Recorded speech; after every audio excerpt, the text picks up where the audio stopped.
तो एक छोटे से सत्संग में गुरुदेव भगवान हमें यही समझा रहे हैं कि जिस परमात्मा ने काशी में 18 लाख लोगों को छिका दिया और तुम्हारे ऊपर अगर कोई आपत्ति आएगी तो वो दूर है क्या? परमात्मा वही है, बस हमने भगत बनने की जरूरत है। क्या कह रहे हैं गुरुदेव? और उस समय जो घर त्याग के आश्रमों में रह रहे थे वो भी तो उसकी प्यारी आत्मा थी भगवान की। वो भगवान के लिए तो भटक रहे थे। 3 दिन अपने बच्चों को वो भोजन खिलाया और उनके 10-10, 20-20, 50-50 वर्ष के वो सोना चांदी 2 रुन जाते बेची होंगी कि ये खा पी लेंगे भूखे मराण गंदे लोक में। इन पार तो जब होना है, जब कलयुग का युग समय आना है, तब तक भी उनको राहत देंगे, दोबारा पहला नाम देंगे, उनको चार्ज करके देंगे।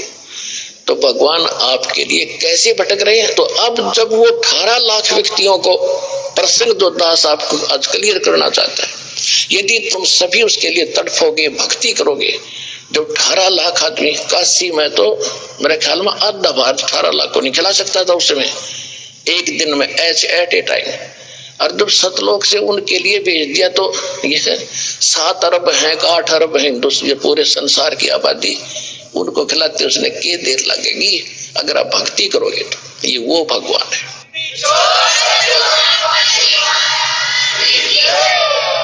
तो परमात्मा ने लिखा कि एक बार फिर सतयुग जैसा माहौल होगा यहाँ पर, जैसे सतयुग में सुख होता था।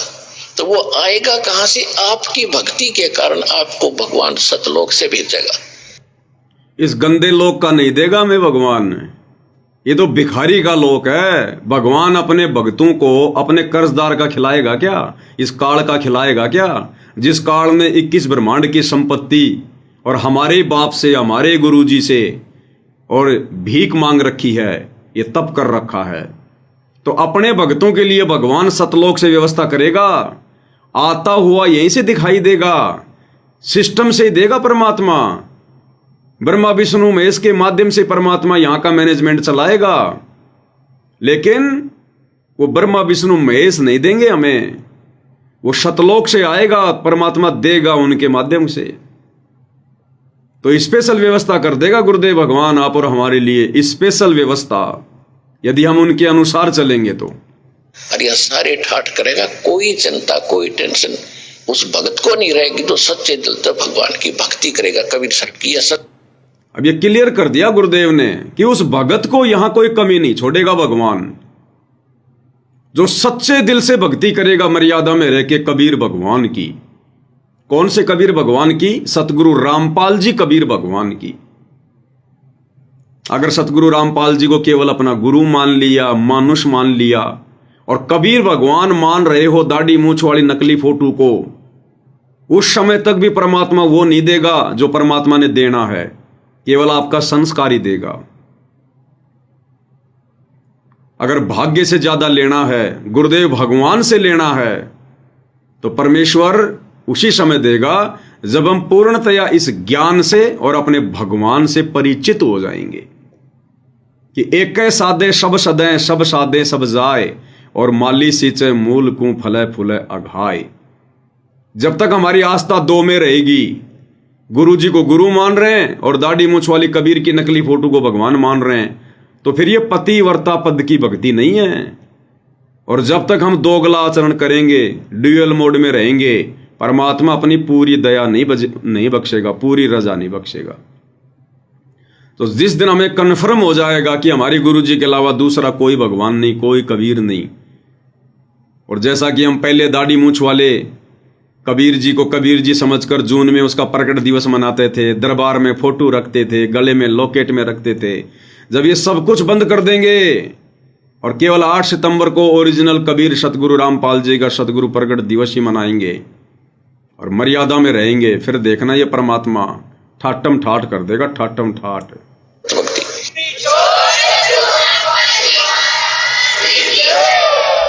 ये दास जो ये वचन बोल रहा है, ये किसी डोम भाट के गीत नहीं है, ये भगवान की बताई बातें हैं। और अभी आपको इतना लाभ नहीं मिल रहा, इसका कारण ये है कि अभी आप इतने दृढ़ नहीं हुए हो और इतनी भक्ति नहीं कर पाते हो जितनी मालिक चाहते हैं। क्योंकि क्या कह रहे हैं गुरुदेव?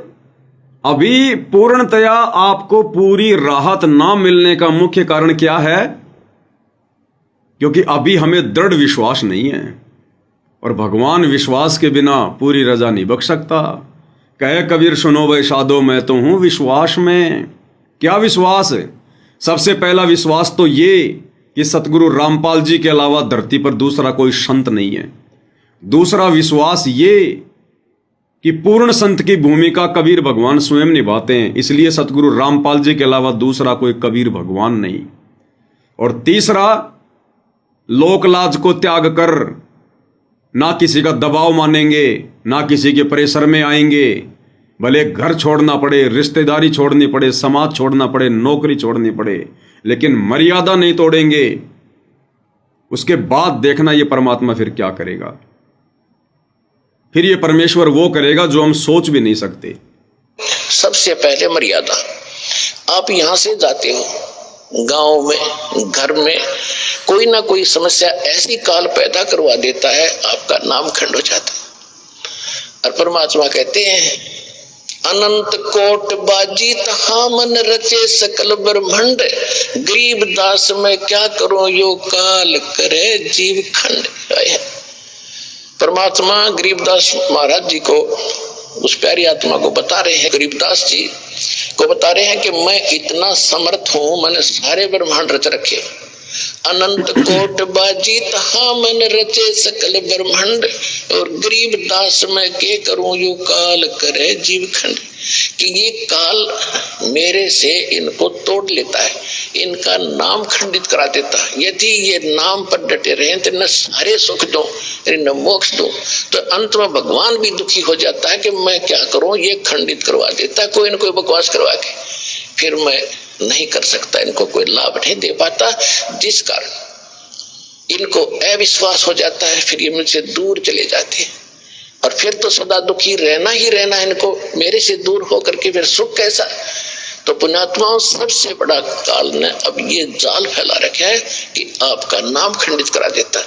फिर आप पर आपत्ति आनी है, इससे नाम भी ले रखा है, फिर अविश्वास हो जाता है, वहां भी गया था, मुझे कोई लाभ नहीं मिला, चलो कहीं और धक्के खा ले। तो फिर तो धक्के ही धक्के यहाँ से जाने के बाद। लेकिन इस ज्ञान के बाद आपको ऐसा विश्वास हो जाएगा जैसे काग जहाज का, फिर सूझ जाए और न ठोर। तो दास आपको पहले ज्ञान कराता है, फिर आपको नाम देता है, और फिर आपको समाधान भी देता है भगवान, फिर आपका मोक्ष ऐसे होगा।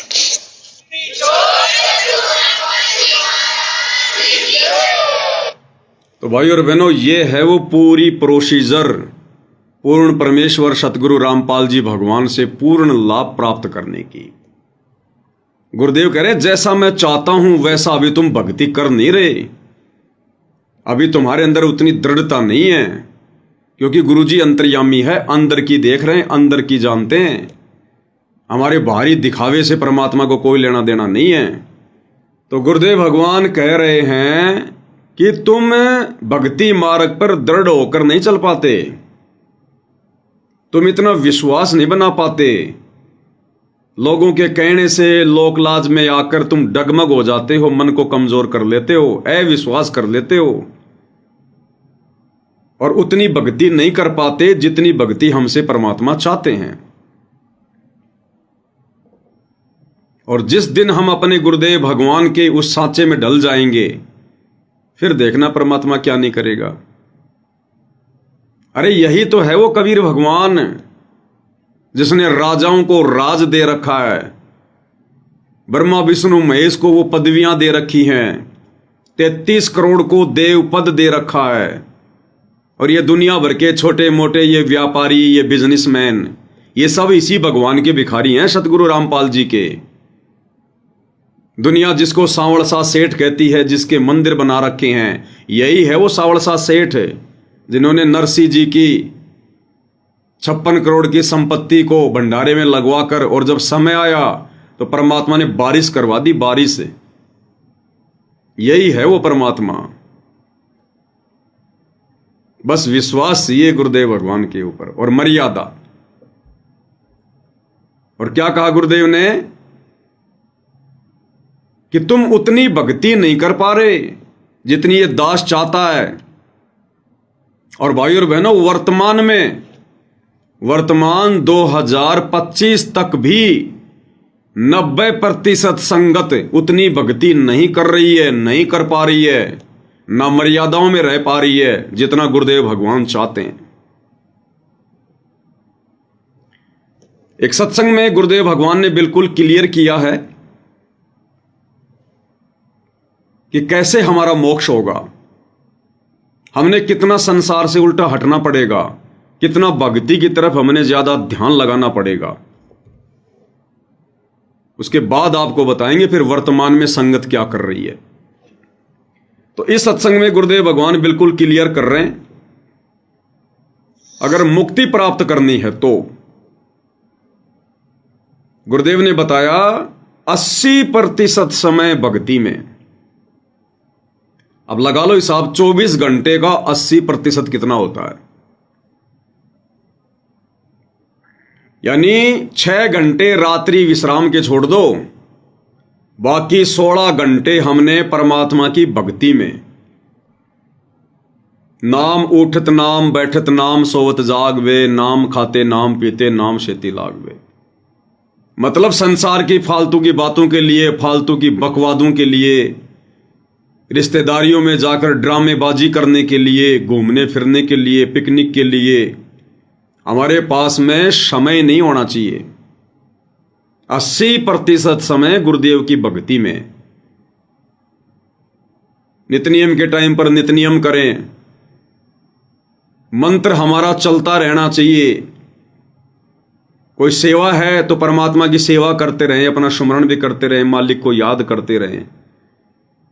रोजी रोटी के धंधे पे भी फालतू के लोगों से फालतू की बकवाद ना करके, उल्टी सीधी गल्ला सल्ला ना करके, बकवाद ना करके गुरु जी की ही चर्चा करें, या फिर सत्संग सुनते रहें या सुमरण करते रहें। 80% समय हमने गुरुदेव की भक्ति में, और जब इतना समय हम गुरुदेव के प्रति उनके चरणों में समर्पित कर देंगे तो काल की फालतू की बकवास के लिए समय कहां रह गया।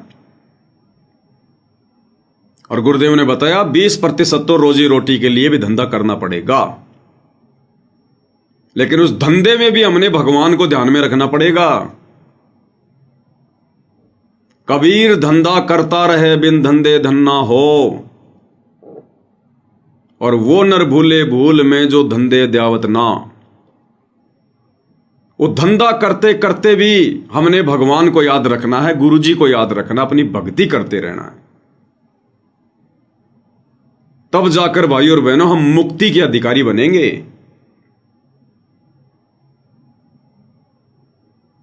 और वो चारा उसी समय तैयार होगा जब वो फसल अच्छे से लहराएगी, तैयार होगी, क्योंकि किसान फसल को उसी समय काटेगा जब उसकी बाली आ जाएगी गेहूं की, वो पक जाएगी, उसके बाद ही तो वो चारा बनेगा। तो जब परमात्मा देख लेगा कि ये आत्माएं पूर्णतया समर्पित होती जा रही हैं, इनको आत्म कल्याण की चिंता सताती जा रही है, अब इनका एकमात्र टारगेट केवल शतलोक बन गया, मोक्ष बन गया, उसके बाद फिर परमात्मा ये चारा भी देगा, ये पशुओं का चारा भी देगा, ये भौतिक संपत्ति भी देगा परमात्मा। तो 80%, पहले सुनिए गुरुदेव के मुख कमल से ये वाला सत्संग। भगवान उसी समय मिलेगा जब माया के पीछे हम कम भागेंगे। भगवान उसी समय मिलेगा जब माया के पीछे हम कब भागेंगे, कम। और आज गुरुदेव कह रहे हैं 80% हम माया के पीछे दौड़ रहे हैं, 80%, 90% माया के पीछे। तो हम तो बिल्कुल उल्टा कर रहे हैं, हम तो बिल्कुल विपरीत कर रहे हैं परमात्मा के विधान के, और फिर इंतजार कर रहे हैं हम लोग सुख प्राप्ति का। एक वाणी में परमात्मा ने कहा कि ऐरण की चोरी करे। ऐरण होता है ना लोहार का, वो जो जमीन में जो गड्ढा होता है, वो 5-10 किलो का लोहा, उसको कहते हैं अहरण। तो परमात्मा कहते हैं अहरण की चोरी करे और सुई कर दे दान, और छत पर चढ़ के देख रहा है गुरुजी आए नहीं लेके विमान। कि चोरी तो कर रहा तू अहरण की, और दान कर रहा एक सुई का, और घर की छत पे चढ़ के देख रहा कि गुरुजी विमान लेके नहीं आए। कहां से लेके आएंगे भाई? उनके विधान के विपरीत काम हो रहा है, तो गुरुदेव कह रहे हैं भगवान उसी समय मिलेगा जब हम माया के पीछे कम दौड़ लगाएंगे, कम भागेंगे। भगवान उसी समय मिलेगा जब माया के पीछे हम कम भागेंगे। अब हम 90% समय माया जोड़ने में लाते हैं और 10% समय हम वैसे बर्बाद किया करते थे। अब शुरुआत जब होती है आपकी कि आपका 10% समय ही मालिक के चरणों में प्रारंभ होता है, फिर धीरे धीरे आपको ज्ञान चला जाता है, फिर 50-50 हो जाता है और कुछ दिनों में जब परमात्मा की कृपा होती चली जाएगी, आपको ज्ञान हो जाएगा, फिर तो 80-20 हो जाएगा और 80-20 होने पर ही हम सतलोक जा सकेंगे, क्योंकि 20% तो यहाँ संसारिक कार्य मालिक ने अलाउड कर ही रखे हैं, इसमें करना ही पड़ेगा। इल्ले से रजक होता है, यानी परमात्मा की मदद फिर करता है कोई कारण बना के।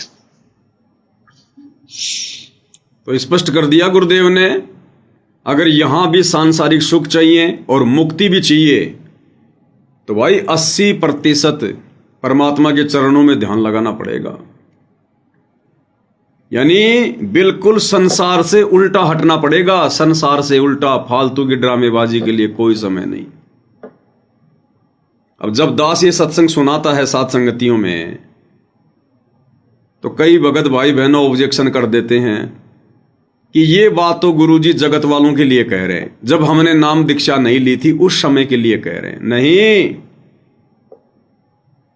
परमात्मा अंतर्यामी है गुरुदेव भगवान, अपने भक्तों की रग रग से परिचित हैं। कौन कितना समय भक्ति को दे रहा है, भगवान को दे रहा है, और कौन कितना समय माया जोड़ने में लगा रहा है। आपको हिसार जेल से आया हुआ विशेष संदेश अभी का ताजा 2-2.5 साल पहले का आपको वो सुना देते हैं, तब तो यकीन होगा, जिसमें गुरुदेव कह रहे हैं कि तुम मुश्किल से 10-20% भगवान की तरफ लगे हुए हो, मुश्किल से।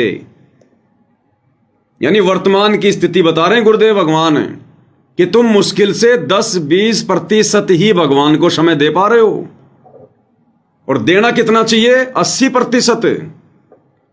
और फिर हम लोग इंतजार कर रहे हैं सुखों का।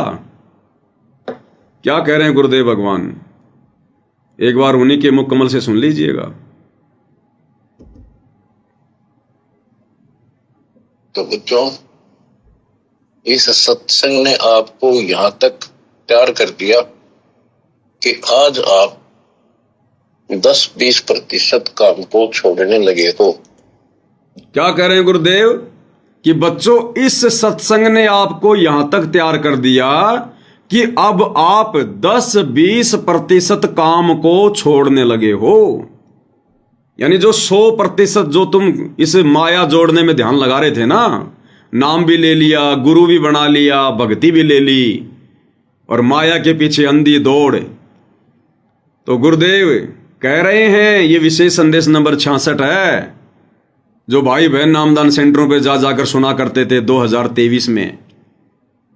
तो ये तो अभी की ताजा स्थिति बता रहे हैं गुरुदेव संगत की, कि बच्चों इन सत्संगों ने आपको यहां तक तैयार कर दिया कि आप 10-20% काम को छोड़ने लगे हो। यानी 80% तो अभी भी काम के पीछे पड़ी है संगत। ये गुरुदेव ने संगत की हालत बता दी, हालत कि मुश्किल से 10-20% ही तुम भक्ति पे लगे हो, और लगना पड़ेगा 80%। ध्यान से सुन लो। तो बच्चों, इस सत्संग ने आपको यहां तक तैयार कर दिया कि आज आप 10-20% काम को छोड़ने लगे हो, कि आज आप 10-20% काम को छोड़ने लगे हो, कि आज आप 10-20% काम को छोड़ने लगे हो। इस पर बात होती है एक समय इसी ज्ञान से। अब क्या कह रहे हैं, एक समय आएगा, यानी अभी वो समय आया नहीं, अभी संगत ने उस समय को पहचाना नहीं। गुरुदेव कह रहे हैं एक समय ऐसा भी आएगा, यानी 2023 का ये सत्संग है, 2023 तक तो संगत केवल 10-20% ही काम धंधे को छोड़ रही है। 80% तो काम धंधे में माया जोड़ने में लगी हुई है। अब गुरुदेव कह रहे हैं एक समय ऐसा आएगा, लेकिन आएगा किसका? जबरदस्ती थोड़ी आएगा। हमने ही आगे कदम बढ़ाने पड़ेंगे इस ज्ञान को आधार बनाकर। धीरे धीरे संसार से पीछे हटना पड़ेगा, परंपराओं से पीछे हटना पड़ेगा।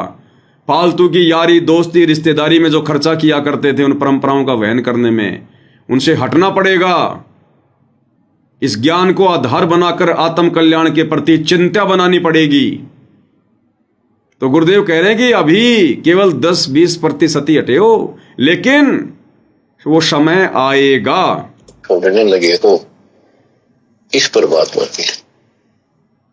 एक समय इसी ज्ञान से और ऐसे सुख देगा, ऐसे राहत देगा, आप सोचते रह जाओगे कि मैं सारा दिन भटक लेता, जब भी वो काम नहीं होना था जो मालिक ने मिनटों में कर दी। तो ये सारी व्यवस्था दाता आपको भक्ति कराने के लिए, विश्वास पैदा करने के लिए करेगा। इसलिए सत्संग सुनते रहा करो। इसलिए सत्संग सुनते रहो, ज्ञान को आधार बनाओ। अब ज्ञान से तो पता चलेगी ये बातें, सत्संग से तो पता चलेंगी ये बातें कि गुरुजी क्या चाहते हैं, गुरुजी हमसे किस कदर भक्ति करवाना चाहते हैं, कितना समय भक्ति में, कितना समय रोजी रोटी के लिए। तो सत्संग सुनेंगे तभी तो पता चलेगा। चिंतन मनन करेंगे, मंथन करेंगे, और वो 90% संगत कर नहीं रही है। क्योंकि ये विशेष संदेश जिनके ऊपर परमात्मा ने वीडियो बनवाए, आगे भी बनते रहेंगे। केवल सत्सेवक भाई बहनी इन वीडियो के ऊपर चिंतन मनन कर रहे हैं, निष्कर्ष निकाल रहे हैं, एक दूसरे भाई बहनों को समझा रहे हैं कि गुरुदेव ने इस सत्संग में क्या संकेत किया है, क्या इशारा किया है। तो इन संकेतों पर, इन सत्संगों पर भी केवल सत्सेवक भाई बहन ही अमल कर रहे हैं और चल रहे हैं। बाकी गुरुदेव ने संगत की हालत बता दी है कि इतना संघर्ष करने के बाद, इतनी मेहनत करने के बाद 30 साल हो गए गुरुदेव को। अरे गुरुदेव भगवान का तो 100% समय केवल आप और हमें ज्ञान समझाने में, और हम नीच आत्माओं का मुश्किल से 10, 15, 20% समय भक्ति में। जबकि हमने तो गुरुदेव भगवान से भी ज्यादा दौड़ लगा देनी चाहिए, क्योंकि आत्म कल्याण आप और हमने करवाना है, गुरुजी ने नहीं करवाना अपना। वे तो मुक्त हैं, मुक्त। 84 लाख योनियों से आप और हमने बाहर निकलना है। गुरुदेव भगवान ने तो बनाई है 84 लाख योनियां।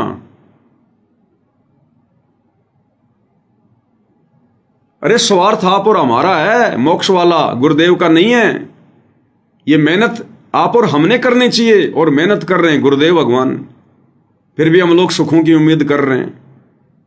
तो परमात्मा कहते हैं पहले कुछ करना पड़ेगा, उसके बाद ये परमात्मा फिर 2 कदम आगे बढ़ेगा। जय तू चाले 1 कदम, मैं चालूं कदम 60, और जय तू हो जा काठ का, मैं हो जाऊं लोहे की लाठ। तो गुरुदेव ने बिल्कुल क्लियर कर दिया है। और सुख मिलेगा तो इसी भक्ति से, इन्हीं सत्संगों को आधार बनाकर भक्ति करने से, मर्यादाओं को निभाने से। दूसरा, धरती पर ना कोई संत है, ना कोई सत्संग है, और ना ऐसी कोई गोली दवाई मिलती कहीं जिसको खा लेंगे पी लेंगे तो धन आ जाएगा। ये भक्ति रूपी गोली दवाई, ये परम वैद्य सतगुरु रामपाल जी जो दे रहे हैं, इन्हीं को विधिवत मर्यादा में रह के सारे परहेज निभाकर खाने पीने से ही बात बनेगी। दूसरा, जब टक्कर मार के मर जाइयो, धरती पर सुख नाम की चीज नहीं है। परमात्मा कहते हैं जय तन चाहिए राजपाट तो धर ले ध्यान हमारा। सब कुछ इसी भगवान की भक्ति से मिलता है, लोगों को मिल रहा है, और आने वाले समय में मिलेगा। बाकी सब भिखारी हैं, दाता एक राम, भिखारी सारी दुनिया। तो इस सत्संग में गुरुदेव भगवान ने बिल्कुल क्लियर कर दिया है भाई और बहनों। अब विश्वास कैसे हो हमें, क्योंकि विश्वास बिना भक्ति नहीं बनेगी, विश्वास बिना दृढ़ता नहीं आएगी।